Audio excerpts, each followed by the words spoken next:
Welcome to Cubiccube Reviews. Today I'm not actually doing a review. I'm doing kind of a learn with me tutorial playthrough of a game that I've been waiting for almost 3 years. One initial caveat to this is that this review slash game is probably not for children. There will be more than likely some things that would be considered disturbing or of a sexual nature based on what the game is set up, and since it's basically a survival horror style game.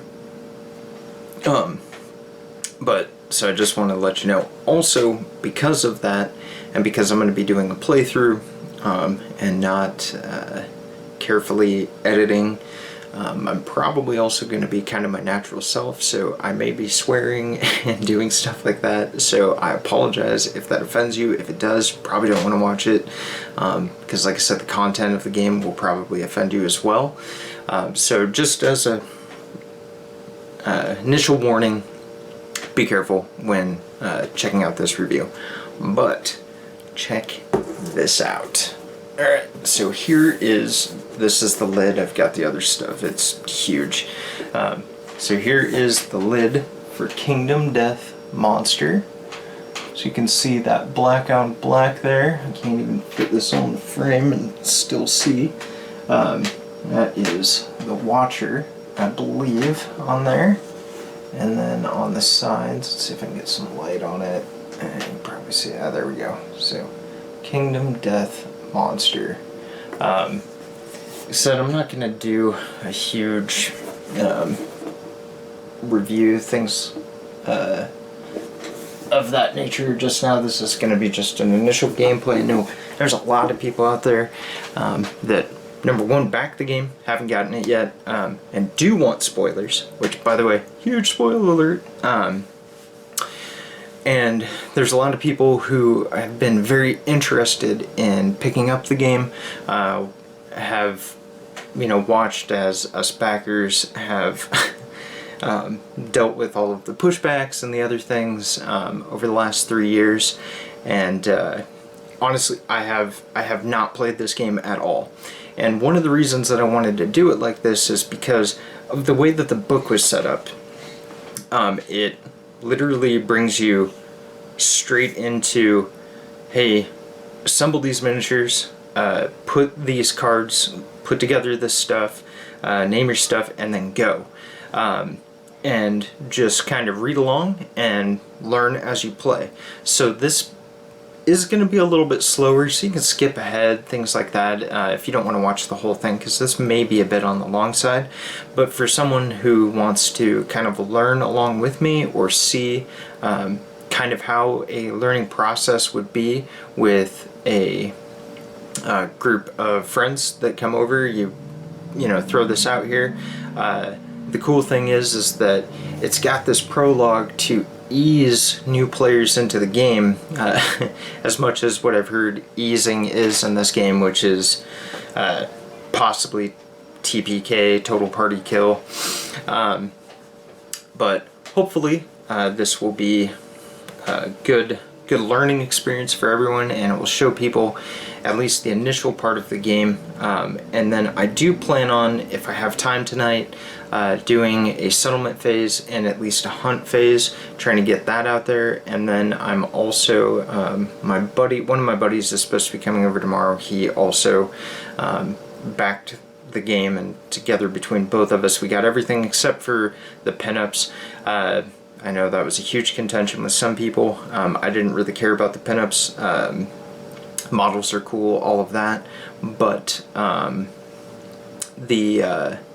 there wasn't any gameplay stuff to it, so I didn't care. Now, I did purchase one pinup, which was the Sci-Fi Twilight Knight, but that's because she did come with the 2 promo cards that were at Gen Con 2015.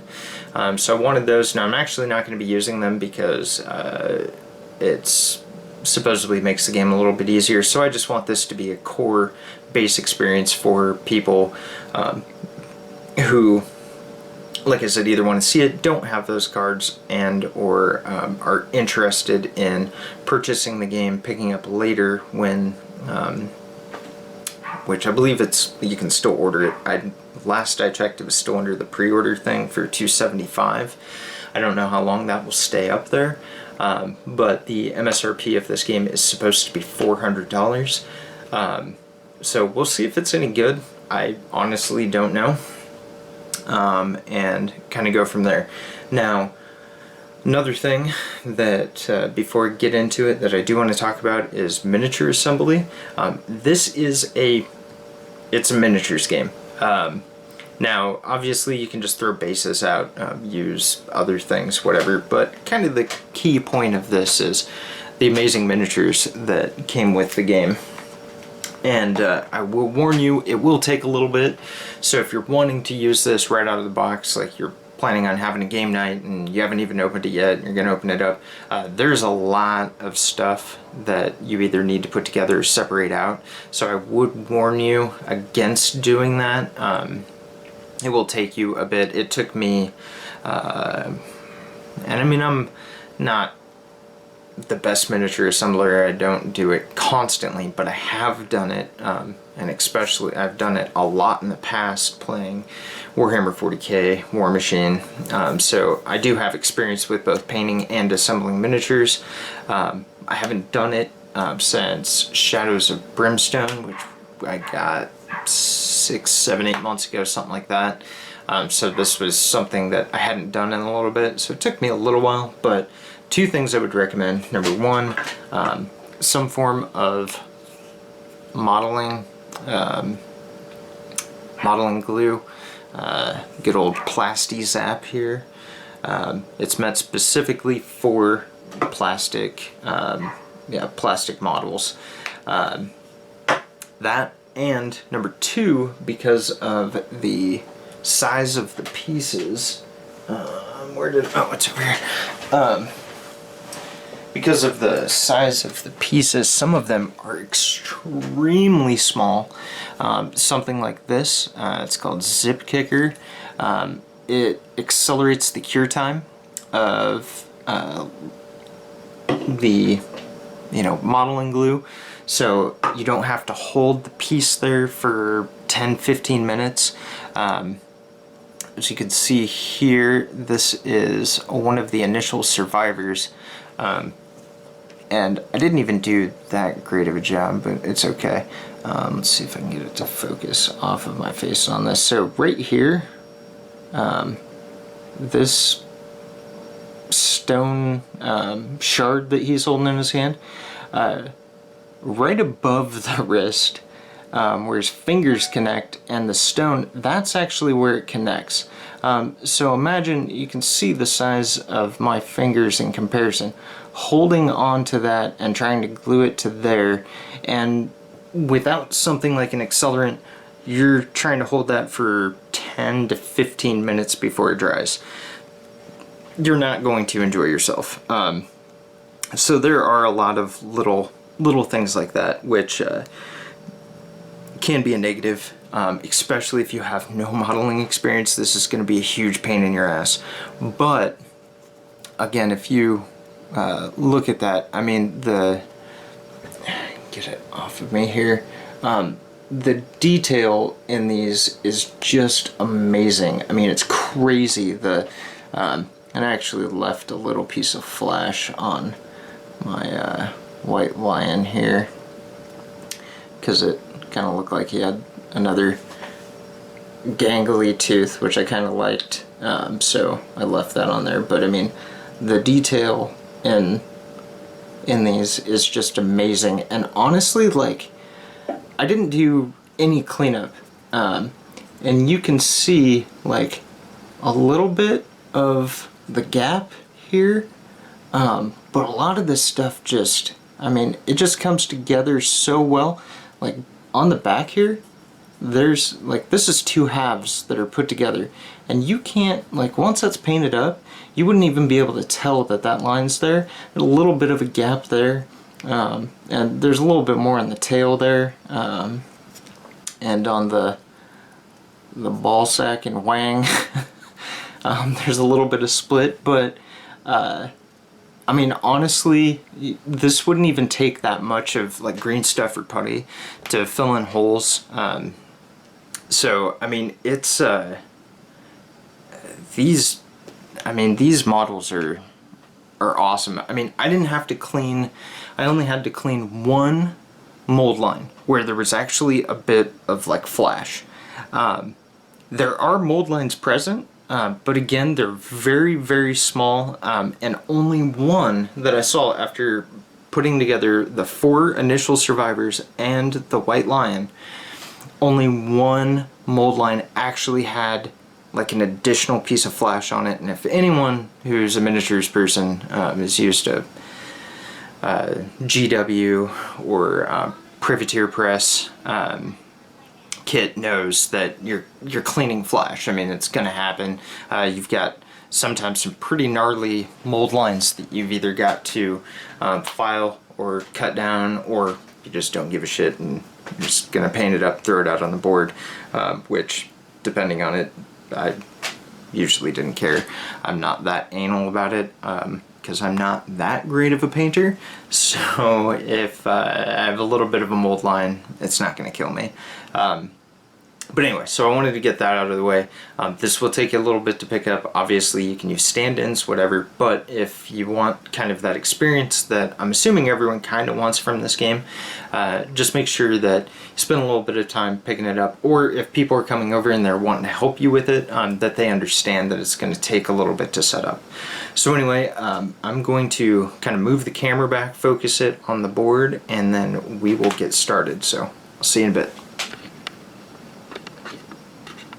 If I can fucking turn it. Alright, so, pardon the mess here. I have a lot of crap all over the table. But this is the Showdown board. Right now I have my initial survivors that start, and the white lion out in the middle. So the game tells you to put them together, put the white lion right in the center, and then put your 4 survivors 6 spaces away. Now I've done a bunch of the initial setup. One of the things is like it's kind of cool, like naming your character gives you 1 survival, which is survival is something that you can spend to like dodge an attack, and there's some other stuff that you can do, but it looks like it's a resource like money, so it doesn't recharge. You have to earn it back, so when you use it, it's gone, and that pertains through or continues through subsequent playthroughs, so it's a finite resource. But there's, and I apologize, I didn't expect this game to come so quick. One of the funny things with this is obviously it's taken almost 3 years, and Poots initially said that it was going to be here like mid to late October, and of course got it today. So I didn't have as much time as I thought to get sleeves, so like these sleeves are not obviously correctly fitted, but I didn't want to ruin these.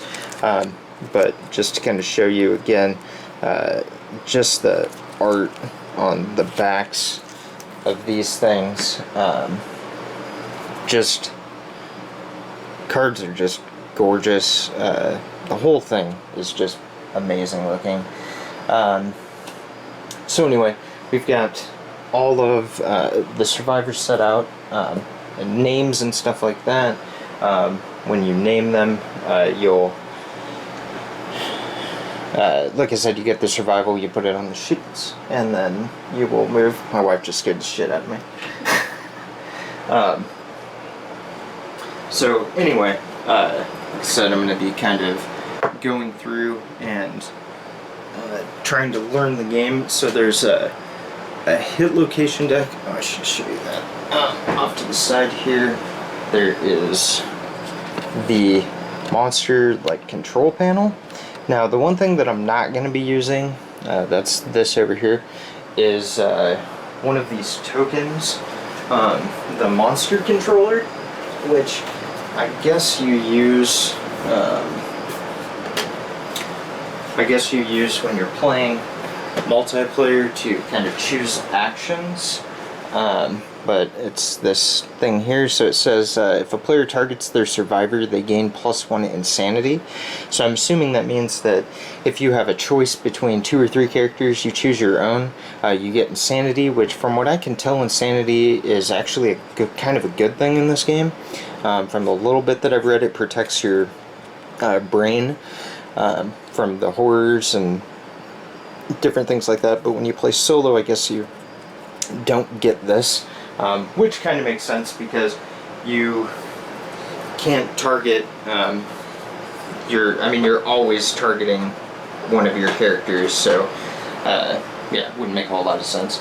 But anyway, over here we have the AI deck, and then the book has you build it with the claw card on the top and randomly shuffle the rest of them, and it will tell you which specific cards to put in the deck. Hit location, same thing, except it tells you to put the strange hand at the top of the hit location deck. And then you have a basic action card, which is double-sided, which shows the level of the lion, the custom deck, and then their basic action that they can use.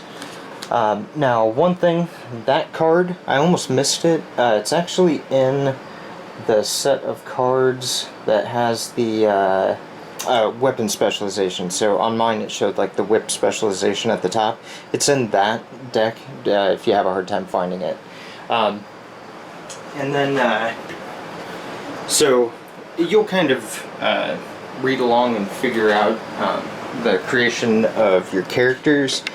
Basically you are going to be just naming them, putting a few stats on, and then giving them their starting equipment, which they do actually include enough for 6 players, which I was glad. They don't give you enough of the sheets.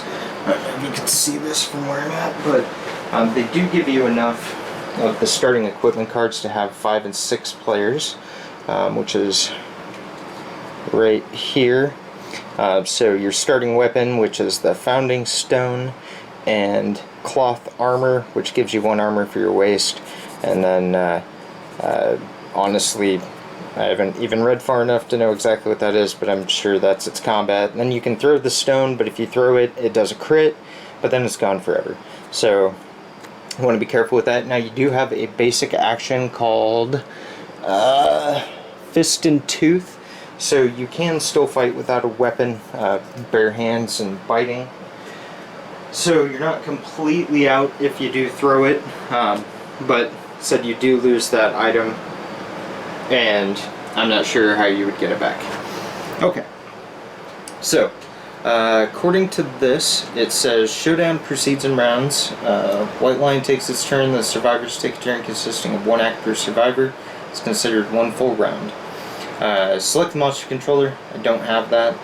So very first thing is draw the claw attack. White Lion attacks, monster controller draws the top AI card of the deck and reads it out loud. Okay, so claw. Pick target, closest threat, facing in range, closest threat, in field of view, no target, sniff. Okay, so consult, pick the target list. This action tells blah blah blah, starting at the top, check each item to see if any survivors. Stop when the first target is found. Okay, so since when you start, you have them 6 away. Oh, and another thing that I want to bring up really quickly, this is actually kind of badass. Forum play. You can actually easily play this forum play. On the board, along the sides, you definitely will not be able to see it, but you have A, B, C, D, E, F, 1, 2, 3, 4, 5, 6, 7, 8, 9, 10, and this may actually be used for,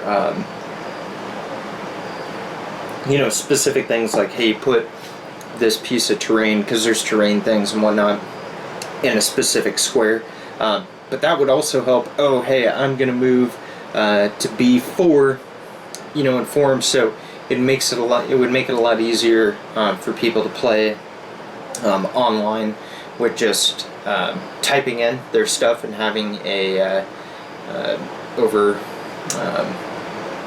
game moderator moving stuff around for them. So that was kind of cool. But anyway, okay, so basically what we do is we pick the closest threat facing and in range. Okay, so since the white line is facing over here, this is Bill, which is my buddy who, if he comes over tomorrow, we might record another one of these with him kind of learning it. But I named so this is Bill. That one who is the more modest female is Azrael. This female is Kelly, and this is me, Cody. Alright, so we are going to closest threat facing and in range. Okay, so got that. In case claw, the first item in the pick target list is closest threat facing and range. We have 6 or fewer spaces to reach a threat and the direction. One of those survivors is the target. Okay, so let's see, in range. If the monster can move 6 or fewer spaces, so I'm assuming that 6 is kind of a standard speed.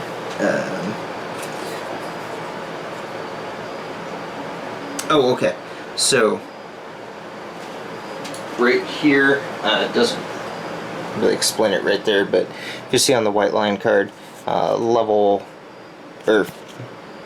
first story, level 1 custom deck list, move 6, and TGH, whatever that is 6 as well. I'm sure we'll figure out what that, or toughness maybe? Maybe it's toughness. So 6. So he is within range. Okay, so if he is within range, look at this. I haven't even pulled the dice out yet. I'm sure I'm going to need those.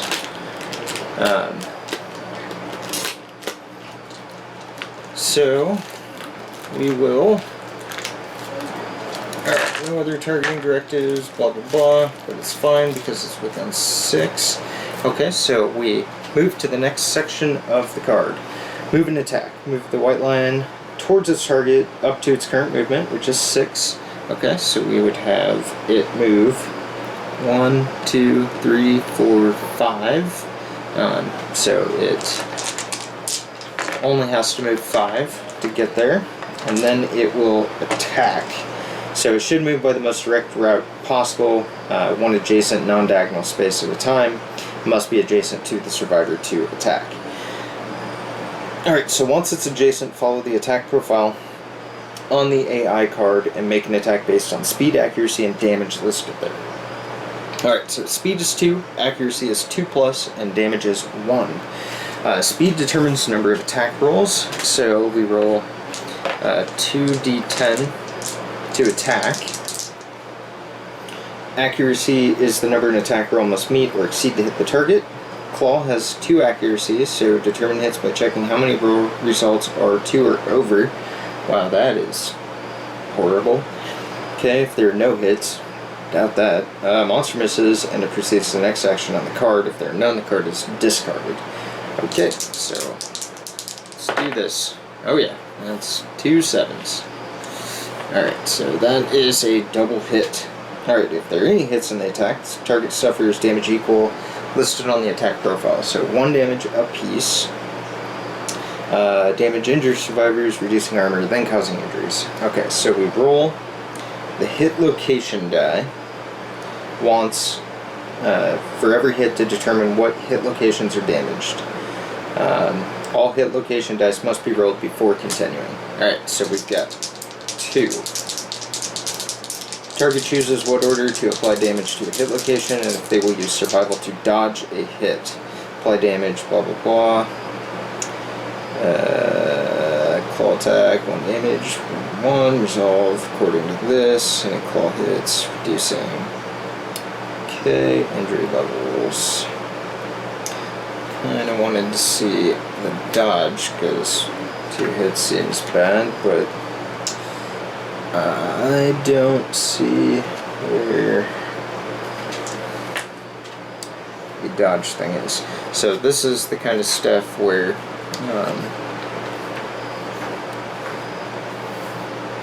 Oh, there it is. Page 32, if you're looking. Dodge. Survival actions. Survival can be spent to perform a dodge action. Blah, blah, blah. Once per round, spend 1 survival to cancel a monster hit from an attack profile. After hit locations are rolled, but before any severe injury rolls, the survivor can dodge a hit of their choice. The hit becomes a miss and does not cause damage. Brain damage and damage outside of attack profiles like grab cannot be dodged. Okay, so again, that's where I personally, not a huge deal, but I would remove that right there, so that I wouldn't have had to go hunting for it. So basically we can roll, see what happens, and then decide if we want to dodge. So we have a hand and a body, it looks like. Don't know if you're able to see that, but still throwing it out. Hand and body. Okay, so we will grab Bill's thing here. Okay. So resolve this damage according to damage survivor steps described above. Okay, so hit, reduce 1 armor point and expend the damage dealt by 1. Repeat until no armor points remain. If damage remains, continue. Okay, so we had no armor on the arms or the body. Each survivor starts with that cloth, which is armor on the waist. Alright, so fill 1 injury level box and expend damage dealt by 1. Light then heavy. Repeat until all of them are filled. If damage remains, continue. Okay, so we won't have to continue, but Bill's arms and his body is lightly damaged. Okay, probably shouldn't have filled those in, just my necks, whatever. Okay. Alright, so end of monster turn. Once claw is complete, place it face up in the AI discard pile on the monster control panel. In the monster's turn, next page contains information for controlling the monster in future rounds. Start the survivor turn the page. Okay, so I'm going to go ahead and throw that into the AI discard, which is right next to the AI deck. I'm actually going to pause this for a second. I will be right back. Alright, daughter's going to bed, so do that. Okay. Alright, so triggered effects. I have that mood, severe injuries, death. We don't have any of that stuff. Alright, survivor's turn. Each turn, every survivor has an act. Each survivor takes their acts one at a time. There is no set order. Should decide their order strategically, so you get to choose, looks like, every turn, which is cool. Okay. When survivor takes their act, they gain 1 movement and 1 activation. Movement is a little chess icon. Activation is a little lightning bolt. These can be spent in any order and are not cumulative from act to act. Movement and activation must be completed before another can begin. When they finish their act, they lose any unspent actions, basically, before another survivor may begin their act. So you can't move, have somebody else move, and then attack. You have to do move and attack, attack and move, or whatever, activation and move. So when the survivor spends their movement, they can move up to their movement attribute, which is 5, 1 board space at a time to any unoccupied adjacent non-diagonal space. Okay, so cannot move diagonally, it has to be in a cardinal direction. Cannot divide their movement into multiple parts. They cannot move 2 spaces, do an activation, and then resume their movement. Okay, so let's 1, 2, 3, 4, 5. Only one's going to be able to hit. That seems not great. Probably should have started them a lot closer together. Oh well. Okay. Well, let's do this. So we will do 1, 2, 3, 4, 5. Because it says here, monster's blind spot is behind it. So that sounds good.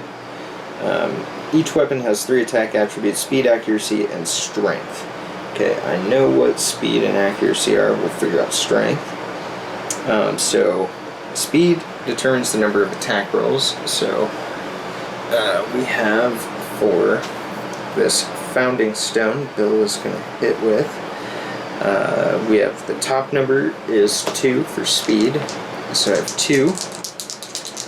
Accuracy is the attack roll result required to hit, and then strength is modifier added to wound roll.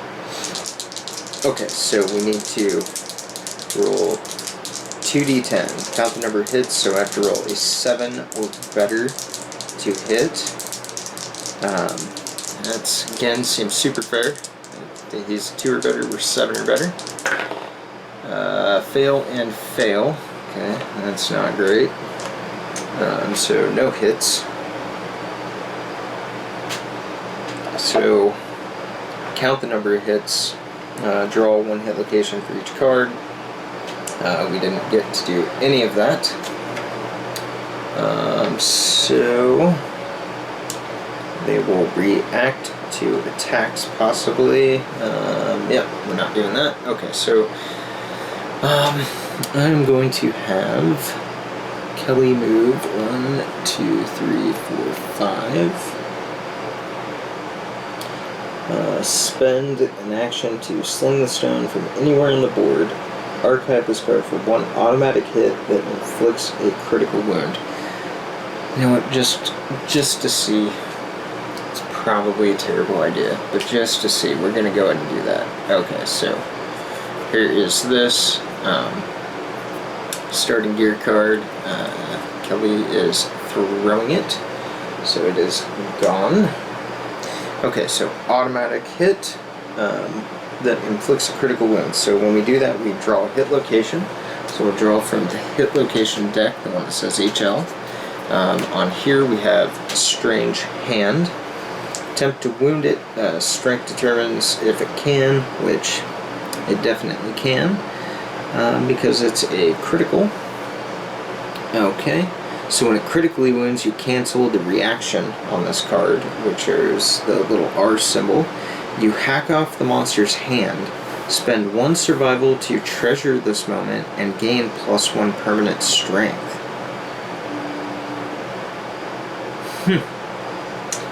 Sounds like throwing that thing right off the bat is pretty sweet, actually.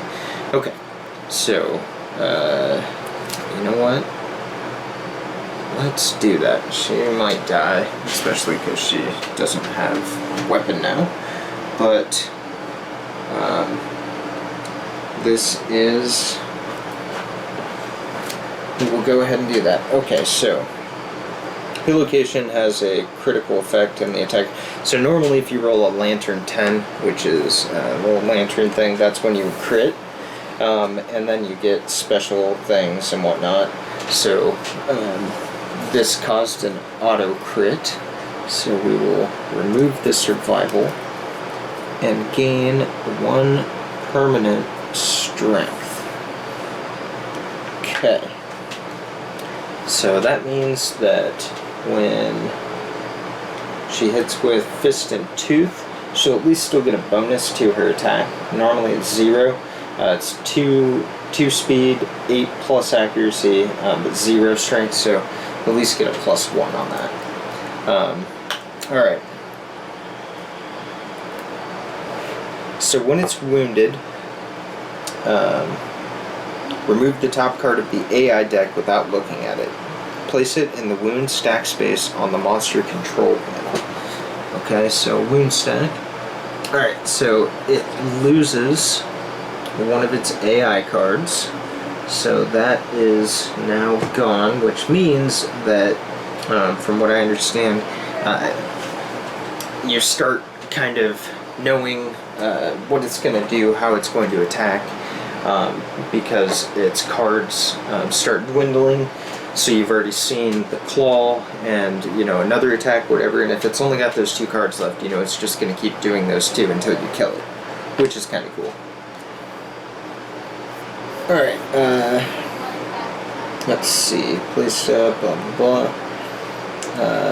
Survivor critically wounds this, add strength attribute. has a persistent injury. Okay, so Lost Hand that affects some AI cards. When Lost Hand or when Strange Hand is critically wounded, card stays in play on the Showdown board. Some AI cards will have persistent injury actions. Also called Lost Hand, this persistent injury action replaces the attack on the AI card if this occurred. Okay, so, oh, over here. Okay, so this is, wondered what this was for. Alright, so there's a place for that card. Okay, and then, kind of look at a few things, but I guess other than that, we're just going to continue going. I don't think I'm going to throw my weapons anymore, so we're just going to do 1, 2, 3, 4, 5, and then 1, 2, 3, 4, 5.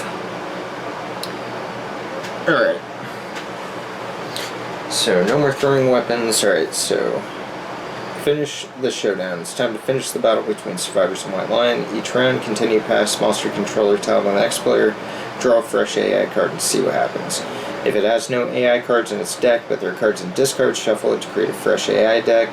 If there are no AI cards remain in the AI deck or discard, the monster will desperately cling to life by performing its basic action instead of drawing an AI card. The next wound it suffers will kill the monster. Okay?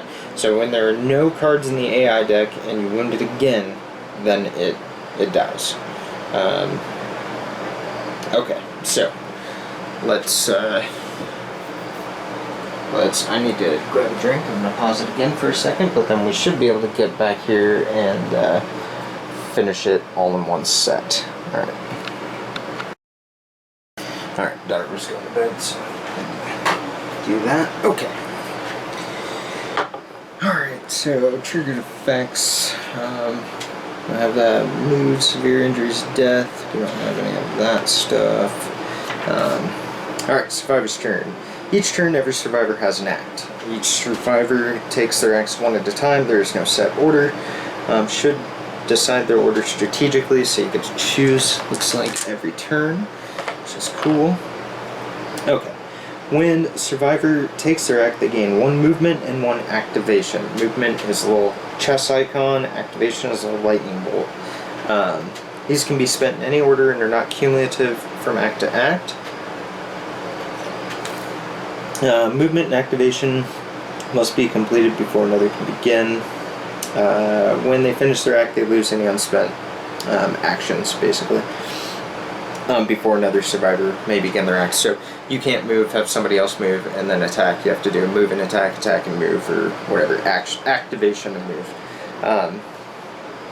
So when a survivor spends their movement, they can move up to their movement attribute, which is 5, 1 board space at a time to any unoccupied adjacent non-diagonal space.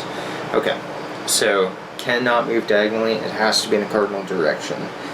Cannot divide their movement into multiple parts. They cannot move 2 spaces, do an activation, and then resume their movement. Okay, so let's 1, 2, 4, 5. Only one's going to be able to hit. That seems not great. Probably should have started them a lot closer together. Oh well. Okay. Well, let's do this. So we will do 1, 2, 3, 4, 5. Because it says here, monster's blind spot is behind it. So that sounds good. Each weapon has 3 attack attributes: speed, accuracy, and strength. Okay, I know what speed and accuracy are. We'll figure out strength. So speed determines the number of attack rolls. So we have for this founding stone Bill is going to hit with. We have the top number is 2 for speed. So I have 2. Accuracy is the attack roll result required to hit, and then strength is modifier added to wound roll. Okay, so we need to roll 2d10. Count the number of hits, so I have to roll a 7 or better to hit. That's, again, seems super fair. He's 2 or better, we're 7 or better. Fail and fail. Okay, that's not great. So no hits.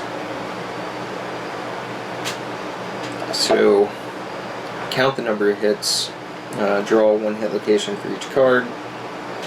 We didn't get to do any of that. So they will react to attacks possibly. Yeah, we're not doing that. Okay, so I'm going to have Kelly move 1, 2, 3, 4, 5. Spend an action to sling the stone from anywhere on the board. Archive this card for one automatic hit that inflicts a critical wound. You know what, just to see, it's probably a terrible idea, but just to see, we're going to go ahead and do that. Okay, so here is this starting gear card. Kelly is throwing it, so it is gone. Okay, so automatic hit that inflicts a critical wound. So when we do that, we draw a hit location. So we'll draw from the hit location deck, the one that says HL. On here we have Strange Hand. Attempt to wound it. Strength determines if it can, which it definitely can, because it's a critical.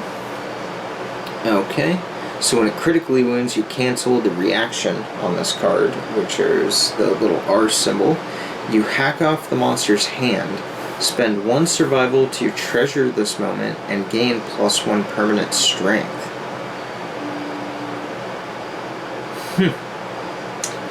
Sounds like throwing that thing right off the bat is really sweet, actually. Okay, so, you know what? Let's do that. She might die, especially because she doesn't have a weapon now. But this is... we'll go ahead and do that. Okay, so hit location has a critical effect in the attack. So normally if you roll a Lantern 10, which is a little lantern thing, that's when you crit. And then you get special things and whatnot. So this caused an auto crit, so we will remove the survival and gain 1 permanent strength. Okay, so that means that when she hits with Fist and Tooth, she'll at least still get a bonus to her attack. Normally it's 0. It's 2 speed, 8+ accuracy, but 0 strength, so at least get a +1 on that. Alright. So when it's wounded, remove the top card of the AI deck without looking at it. Place it in the wound stack space on the monster control panel. Okay, so wound stack. Alright, so it loses one of its AI cards. So that is now gone, which means that, from what I understand, you start kind of knowing what it's going to do, how it's going to attack, because its cards start dwindling. So you've already seen the claw and, you know, another attack, whatever, and if it's only got those 2 cards left, you know, it's just going to keep doing those 2 until you kill it, which is kind of cool. Alright, let's see, place blah blah blah.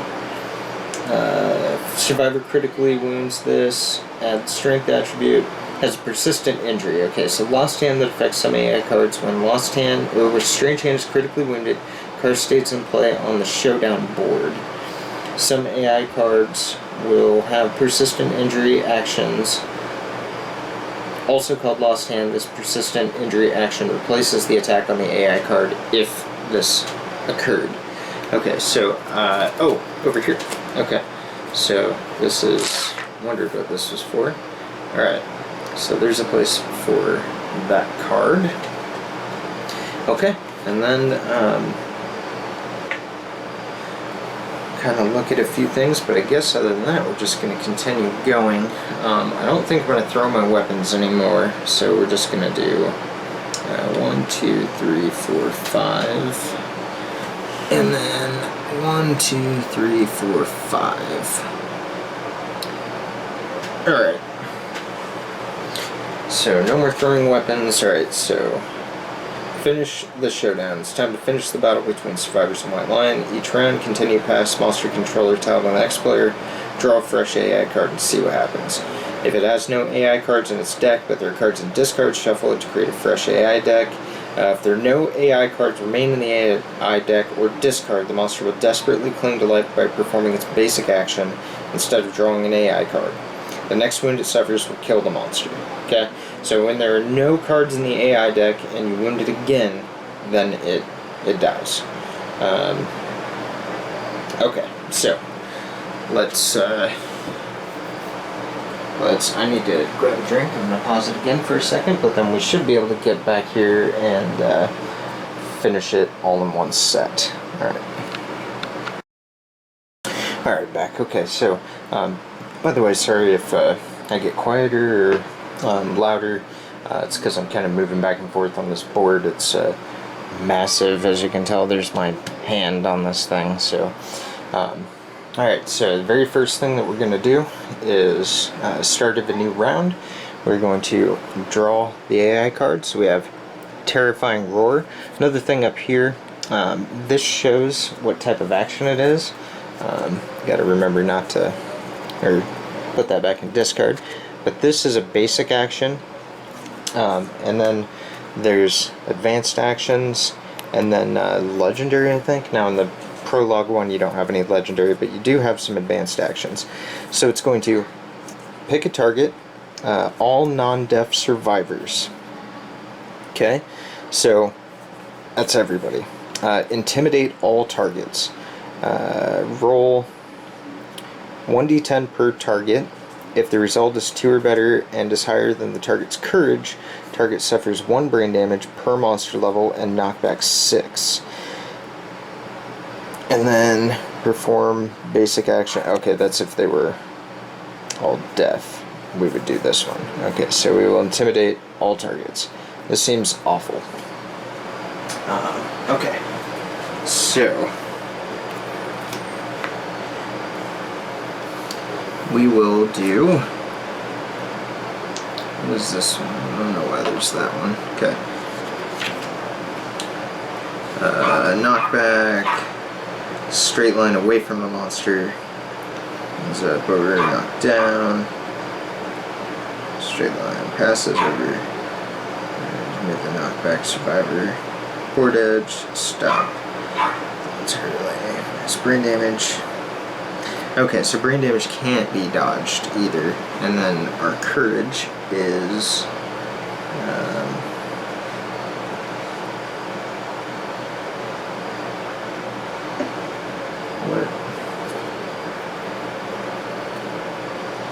What is the result is 2 or better and is higher than the target's courage.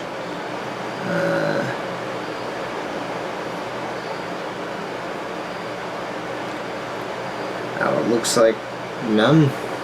There is no courage. So I assume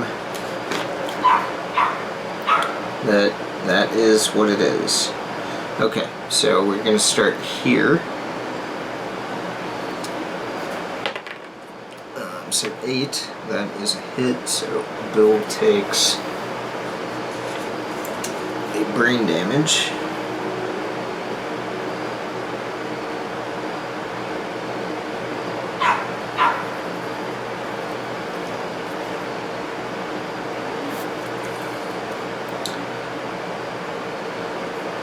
Okay.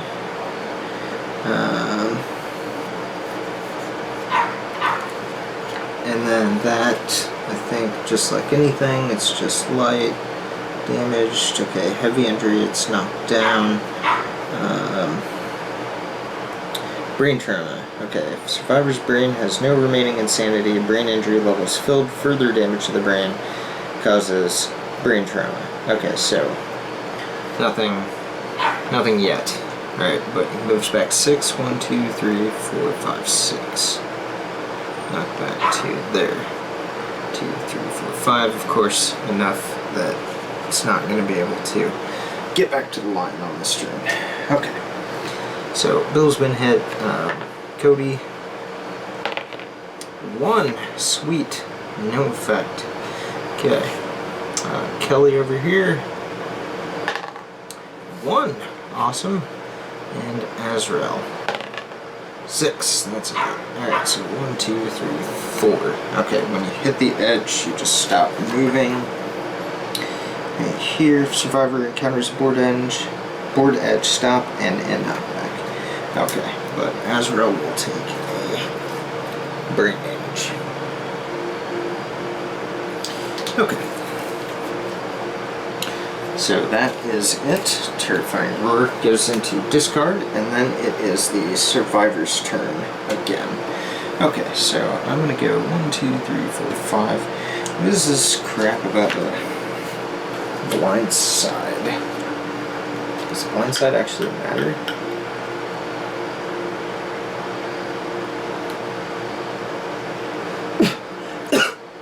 Blind spot, I see. By the way, I'm vaping, so if you see that, not doing drugs.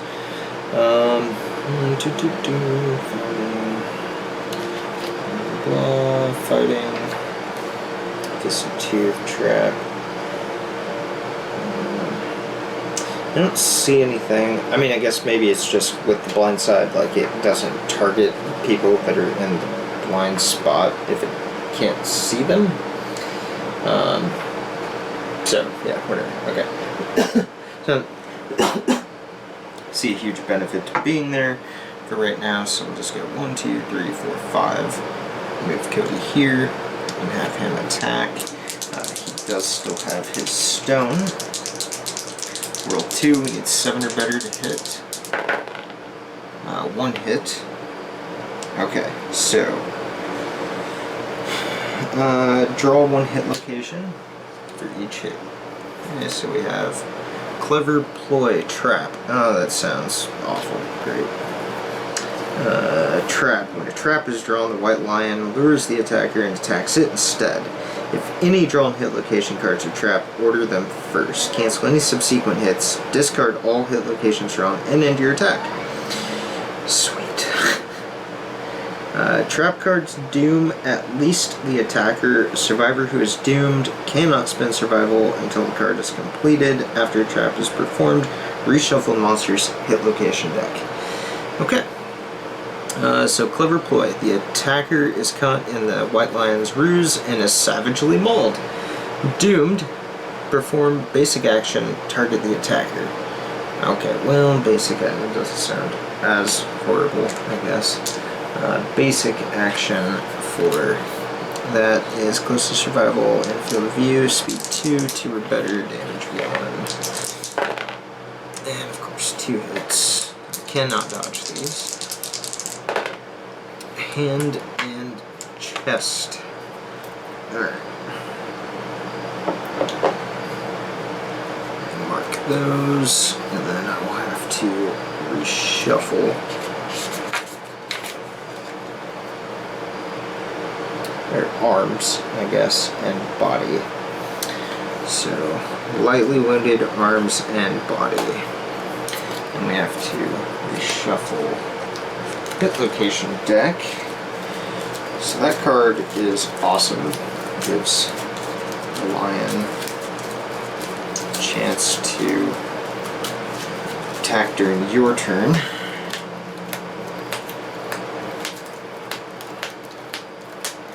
Alright, so then we will move the other survivors after I shuffle this up. Okay, so we got 1, 2, 3, 4, 5. That is enough for Kelly to attack. Now, she doesn't have her stone anymore, but she does have strength. So still rolling 2, but needs an 8 or better to hit. An 8, so that is a hit. Hit location. Beast's Ear. Okay, so reaction failure. Let's see here. Wound. Cards on the wound stack, blah blah blah. Okay, so if you fail to wound it, then this happens, and so in this, the white line jumps back without turning, move the monster one space directly away from the attacker, cancel all unresolved hits now out of range. So, if I fail to wound, it'll jump back, and if I had another attack, it will auto-miss, essentially. Alright, so I get to roll 1 die. Attempt to wound strength determines if a hit can penetrate the monster's toughness to wound it. Make a wound roll by rolling 1d10. Add the strength of your weapon to the result. If the total is equal to or greater than the white line's toughness, which is 6, the monster is wounded. So, Founding Stone normally has strength of 1. She had the strength bonus by using her survival, so she still has 1, which means that you have to roll a 5 or greater to wound. Let's see if we can do this. Come on. 2, fail. Nope. Sweet.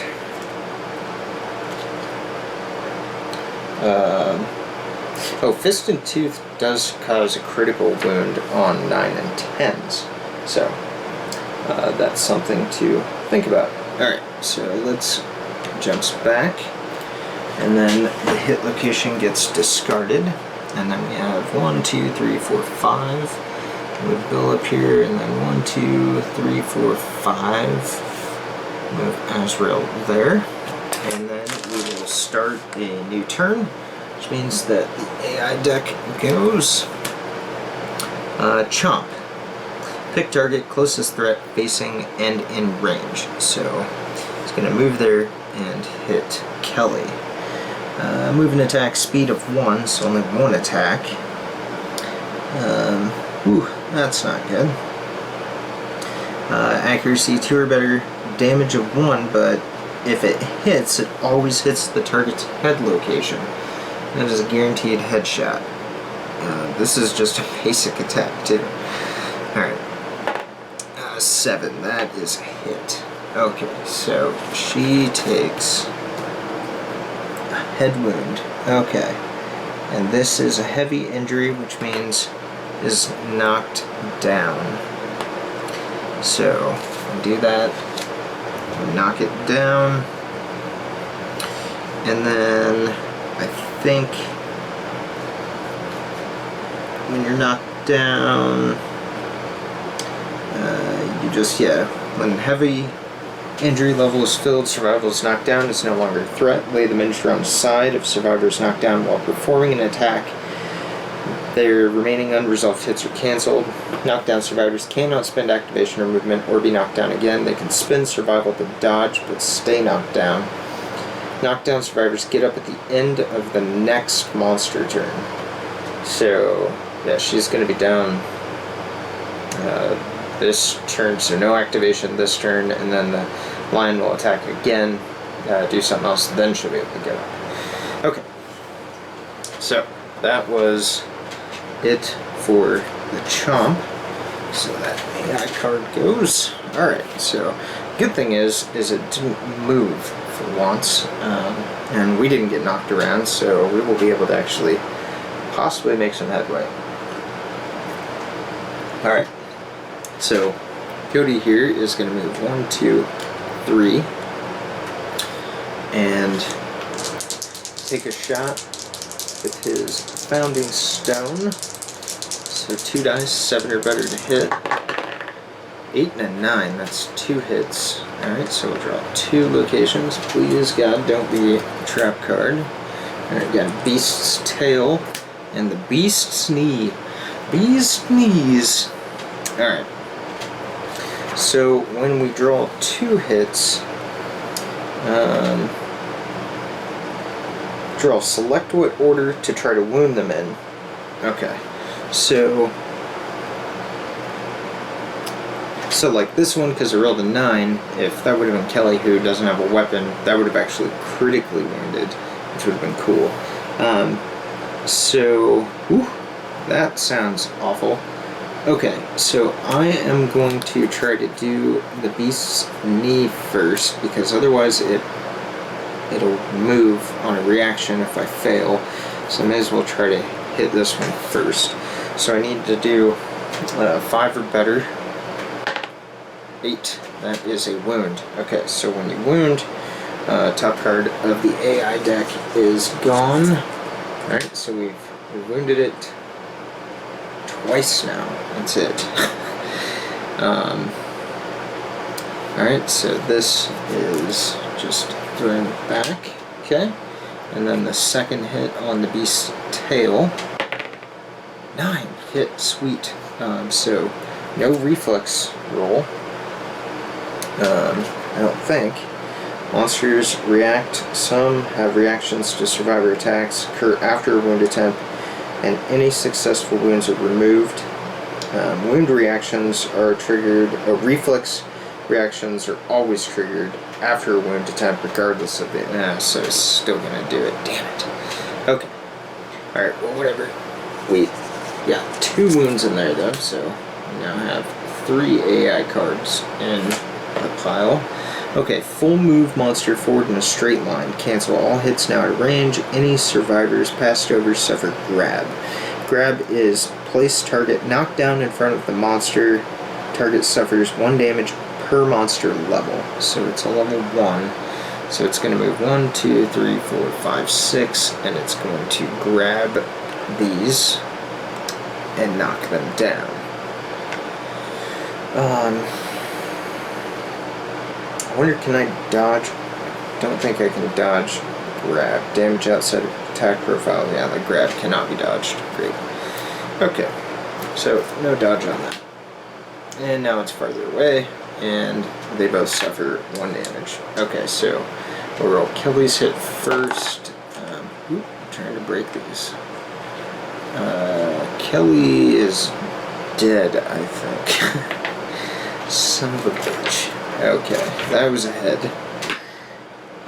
Severe injuries. When a survivor's hit location has no remaining armor points and all injury levels are filled, they are in danger. Any further damage will cause severe injury. Roll on the severe injury story event table in this book. Roll once on the table each time the hit location is damaged, even if the amount of damage is over 1, so just once. Bleeding tokens, something, blah blah blah. Okay, so where's this table?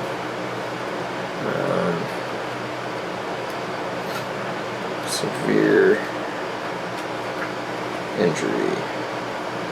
Anything? No. Okay. So again, a reference to a page number would have been awesome. I have no idea where this table is. Showdown phase. Blah blah blah. This may be something as well based on flipping through here. Maybe want to make a cheat sheet for. So wound. Select hit like that's survivor's attacks. There's a bigger like showdown phase, I'm sure more stuff going on. Yeah, here's the event. I don't care about this stuff. I'm trying to find severe injury, hunt tables, heat hands. Okay, let's look back here. Severe injury. Maybe it's in the glossary.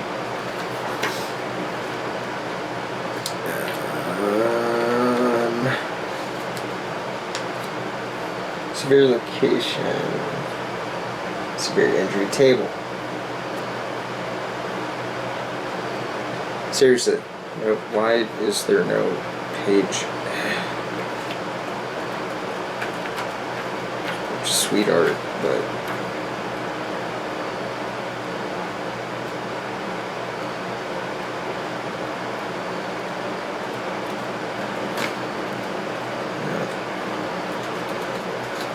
I feel like it should have been way closer up front. No, I'm going to be cutting out stuff probably after this until I find it.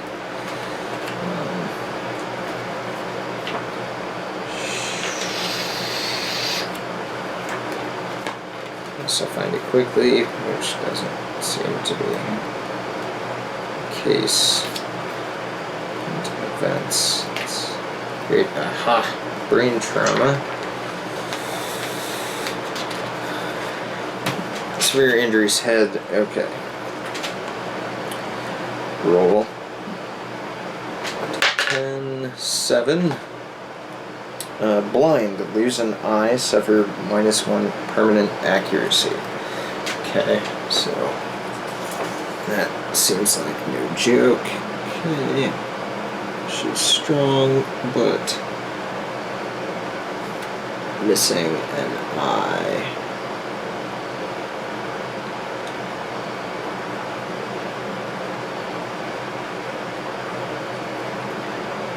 So I'm going to write that under impairments.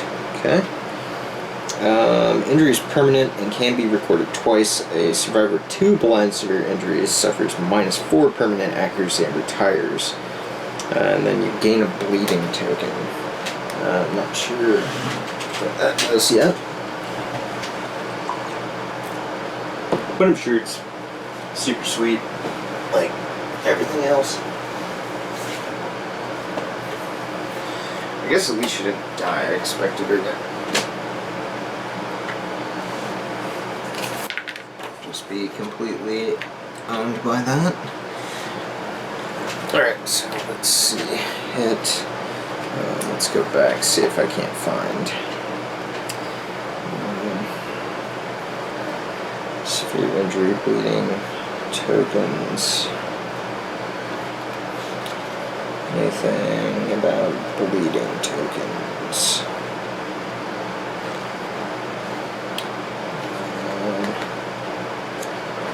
Here. Back. I'm just gonna hit the glossary real quick. Survivors has 5 or more, they're dead. Okay. Alright, so that's fine. Now I don't remember what the hell happened. Oh, right. Bill needs a injury roll. Okay. Chest. Which I'm pretty sure he's been hit there already as well. Yep. And the body. Okay, so heavy. He's knocked down, or he's already knocked down, so I assume that doesn't do anything. Okay, so then 1, 2, 3, 4, 5. Damn it, I feel like I should just throw. So we're getting to, actually, let's move this back. Let's do this, so at least they're kind of closer together. I don't know if that's a good idea, but whatever. Okay. So that is it for that turn. So we will draw an AI card. Power SWAT. Closest threat facing and in range. Okay. Closest threat in field of view. These are no longer a threat. No target is a sniff. What is a sniff?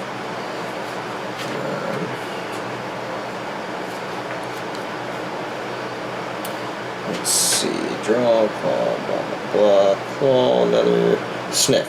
White line will fall back on an instinct behavior sniff if a target is not found. Rules for sniff are described above. If it sniffs, the turn will end. Sniff. White line uses its powerful nose to find its prey and ends its turn. Until the end of the next round, all survivors are now threats, even if they are knocked down or used an effect that says otherwise.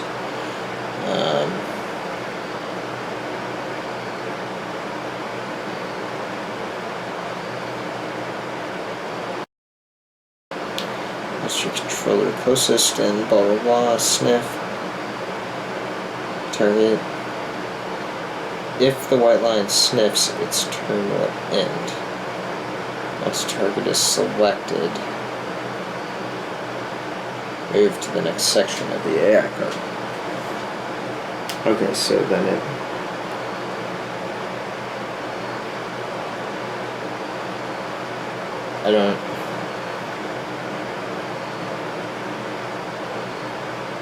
I guess I don't really understand sniff. Does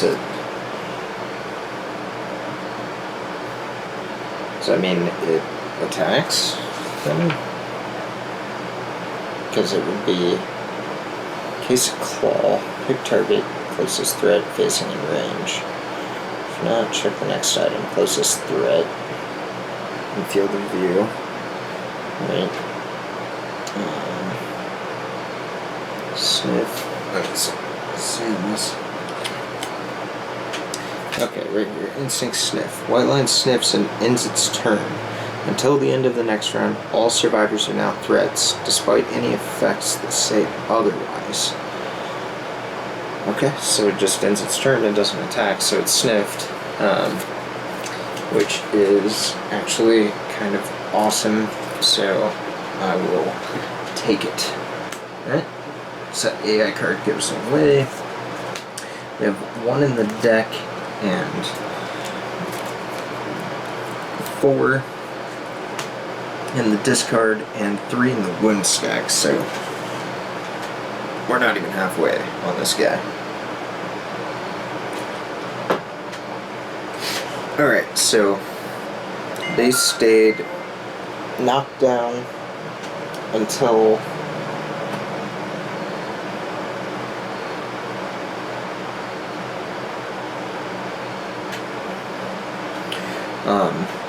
they stay knocked down until the next, and I think they just stay knocked down, so cannot spend activation or movement.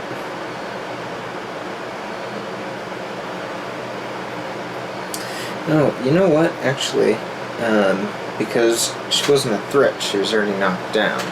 So 1, 2, 3, 4, 5, 6. So she goes back here. None of this happened. This wound. See, this is why we do this, guys, to learn. Okay.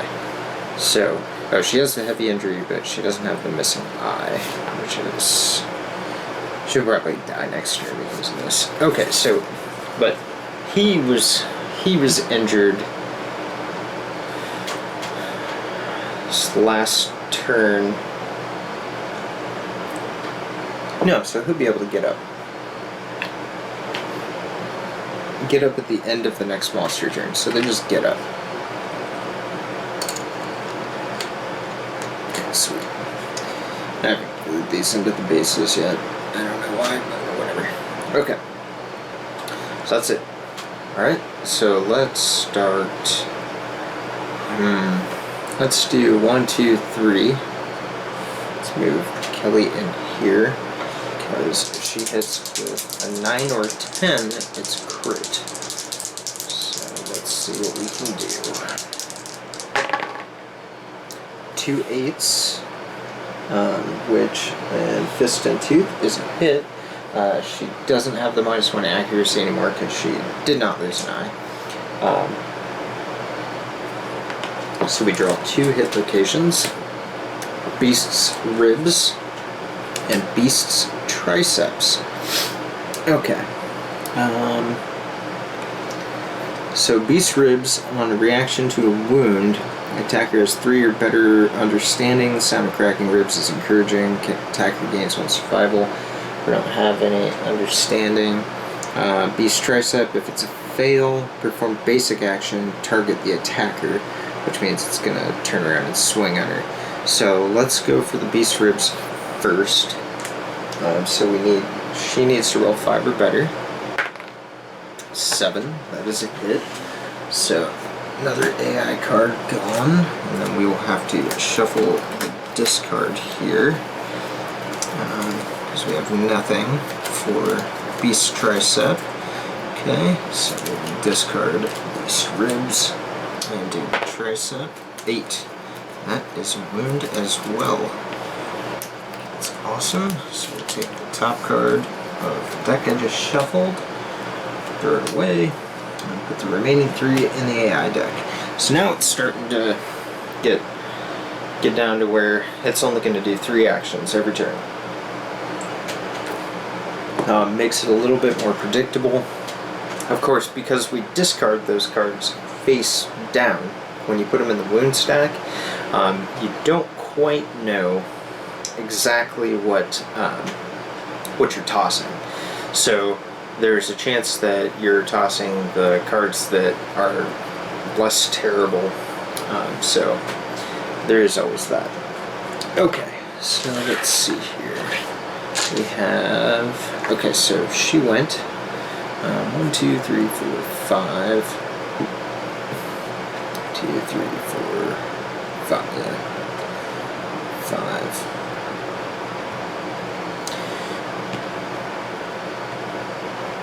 Well, let's bring Bill back here and have him swing, since the other 2 won't be able to make it this turn. He needs a 7 or better. 2 misses, so nothing there. Alright, 1, 2, 3, 4, 5. Let's move Cody here, and 1, 2, 3, 4, 5. Azrael here. Okay, so into the survivors' turns. Draw an AI card. Power Squad. Closest threat facing in range. Closest threat in field of view. No target sniff. So I just feel like it doesn't. So then it doesn't turn. Because again, like, I feel like it should at least look at the. Wildland Sniffs ends its turns until the end of next round. All survivors are now threats despite any effects that say otherwise. You see, this is closest facing and in range, otherwise field of view. So since they're behind in the blind spot, it's just getting hammered in the ass and doesn't care, I guess, whatever. I will take any advantage that I can at this point. That's the way I read it. If someone thinks that I'm wrong, let me know, but it's what it says to me. So we discard this. Alright, and then we will have Kelly attack again. So 2 dice, 8 or better, no hits. Let's have her move 1, 2.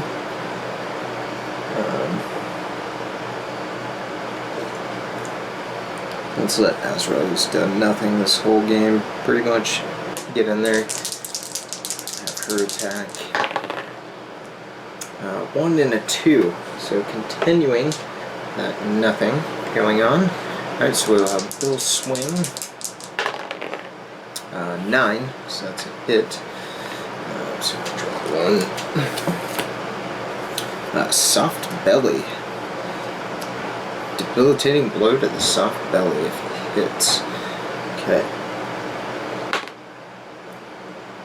4, not enough to win. Damn it. Alright. Let's move him 1, 2. And then 1, 2, 3. Cody is coming in. 2 dice. 7 or better. 1 hit on a 9. Location. Beast's Maw. Okay, on a failure, the monster roars triumphantly. Roll 1d10 on 4 or better. The attacker suffers 1 brain damage and is knocked down. Okay, so this will be horrible. So, oh no, he didn't suffer brain damage last time. Okay, so he's good. Alright, let's see though. Need a 5 or better to wound. A 6. That is a wound. Alright, so that's thrown away. AI card. So now we just have 2 cards in the AI deck. So we draw this, chomp, pick target, closest threat facing and in range. And closest threat in field of view, no target sniff. I feel like the sniff, it just means that it should be anything. So I think I fucked that up. Basic action. Close. Oh, whoops. Okay. Yeah, I messed it up. Well, damn it. Okay, so this is why we do these things. You can see someone learning a game. Obviously, that's kind of the whole point here. But if we look at this book, which if I would have looked at a little bit closer, we have closest threat facing and in range. Okay, so that shows closest threat in field of view. Field of view is 360 degrees. It's only these two spaces behind it. So yeah. So now, Survivors got it a little too easy. They should have definitely been moved to and attacked, but it is what it is. Okay, so now we have Kelly and Bill.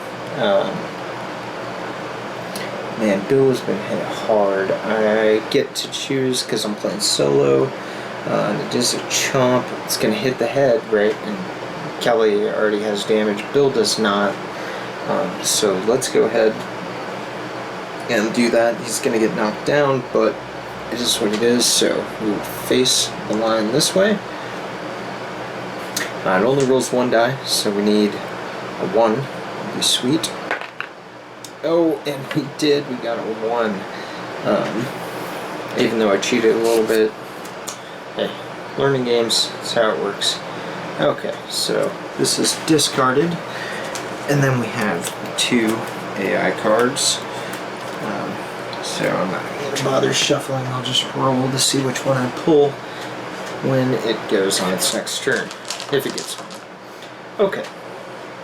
So now the blind spot has changed. So if we've got Kelly protected. Alright, so let's let her go first. 9 or 10 are crits. 8 to hit. Missing on both. Yeah, let's go over there. Alright, we'll have Azrael come in. And 7 or better to hit. 2 6s, so nothing there. Have Cody come in and hit. Keep in mind I have not rolled a 10 yet, so this is how I do it. Yep, and nothing. 4 and 1. I am dice guy, so you know what? F these dice in the A. Alright, then we will do 1, 2, 3 again. 1, 2, 3, yeah. And roll 2, 7 or better. Ooh, there we go. Crit, lantern crit. And, ooh, not the trap. Okay, fleshy gut. Critical wound. Cancel the reaction on this card. White lion vomits all over you. It feels awesome. Gain 1 random basic resource and gain +3 insanity. Okay. Let me double check this whole critical hit thing. Attempted wound. This is the first time I've rolled a lantern 10.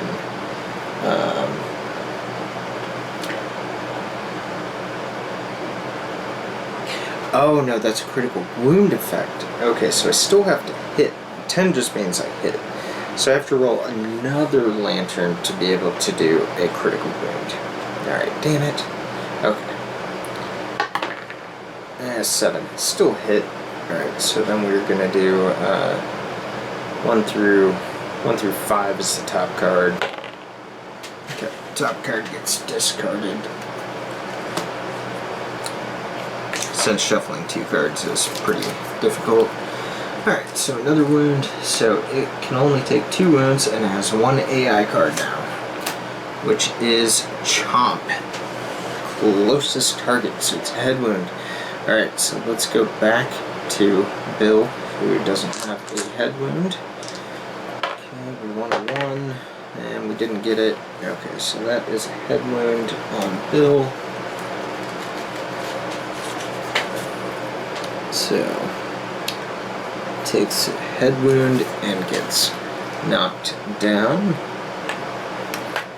Alright, going a little bit quicker now that I kind of know what's going on.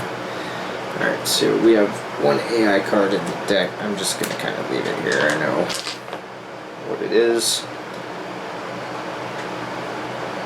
Alright, so that is the end of that. We'll do Kelly's attack.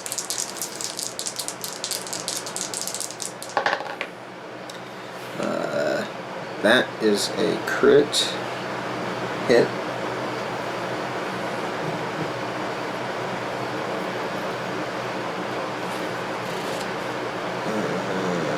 Wound roll. Okay, wound roll on 9 or 10. Okay. Is with the whole fist and tooth thing. So not a to hit, but on the wound roll. Okay, so we rolled 6 and a lantern. So we have 1 hit. Fuzzy groin. Right. You hit the monster right in the ding dong. 9. That is a crit. Gain 1 lion testes, white lion resource. Okay.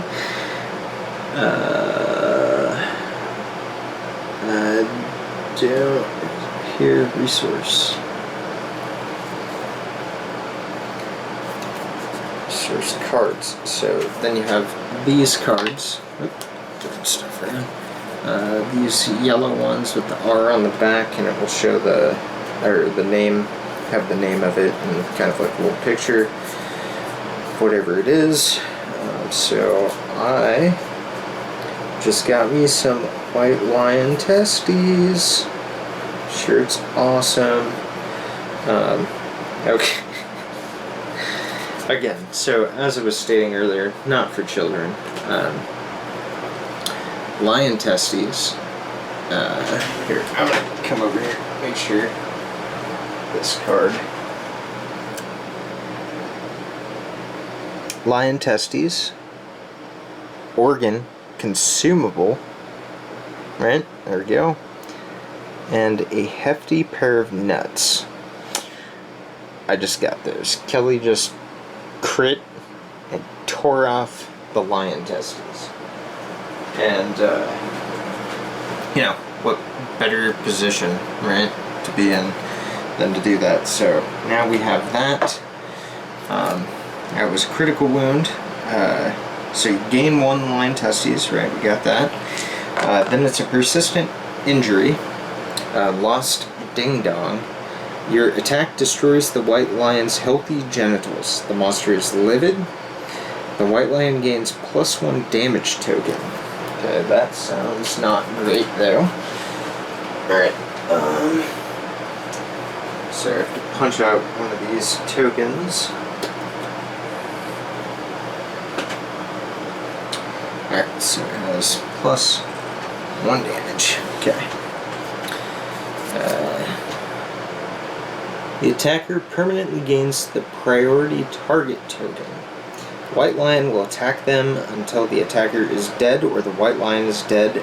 No exceptions. Okay. So Kelly is now the target.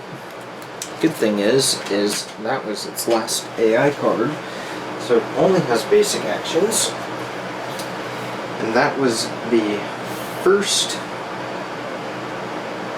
combat or the first thing that the survivors did. I don't know what the priority target token is.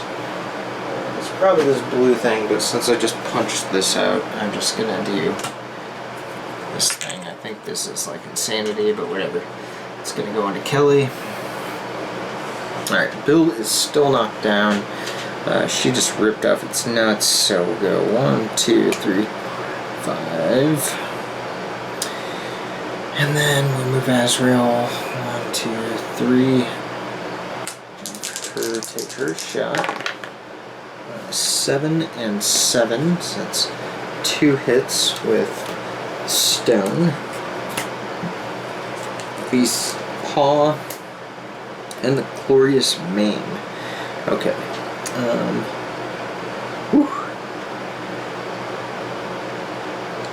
Beast's paw sounds horrible. failure, perform basic action, target the attacker. This attack gains +2 damage.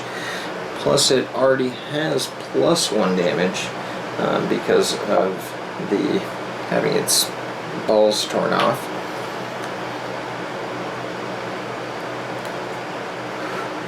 And then the Glorious Mane is impervious. Previous hit locations cannot be wounded. A wound or critical wound will not remove AI or defeat the monster. Okay. Critical wound, gain the Shimmering Mane White Lion resource. If the attacker is insane, the sheer frustration gains them power, gain +1 strength token. Okay, what was this with the fuzzy groin permanently? Oh, against the priority target, yeah. This one's strength. Okay. Alright, well, let's try for this main first, see if I can get another sweet resource. So I need 10. And I get a 1. That's gone. So nothing there. Okay. So Beast Paw. Alright, this is it. If I roll 5 or better. 9. Boom. That is the last hit needed. White Lion is dead. Okay.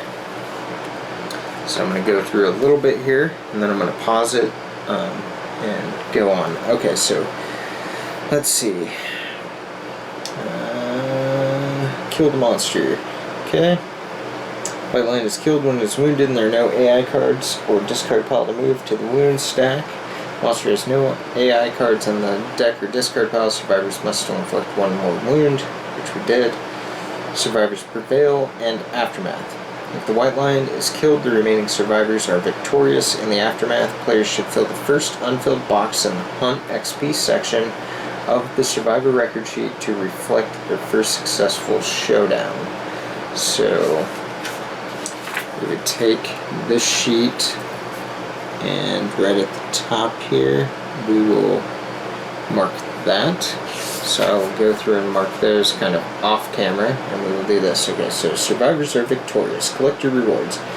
By scavenging the monster's corpse, the survivors earn resources. This is in addition to any resources earned from critical wounds during the showdown. The Balls of a Lion. So we got that already. Okay. So we take out the White Lion's resource cards, shuffle them, and draw 4. There's actually quite a few here. I'm going to pause this for a second so that I can sleeve these for easier shuffling and whatnot. I'll be back. Alright, I'm back. So, thought I read a little bit further. So I also, there's a creature-specific resource deck, and let me turn the fan on. So there's a creature-specific resource deck, and then so this, which we've already drawn from. You can see White Lion there, R for resource. It's a picture. It's got the yellow back, and then there's also basic resources, which is the black one. So on this we're going to draw, I think it's 4. Double check the book. 4 White Lion resource cards and 4 basic resource cards. So I'm going to kind of flip them over here, and then we get to keep the ones that we got from criticals. So let's go ahead and throw this. So we have, this was the creature specific one that we got for the crit hit, which was the lion testes.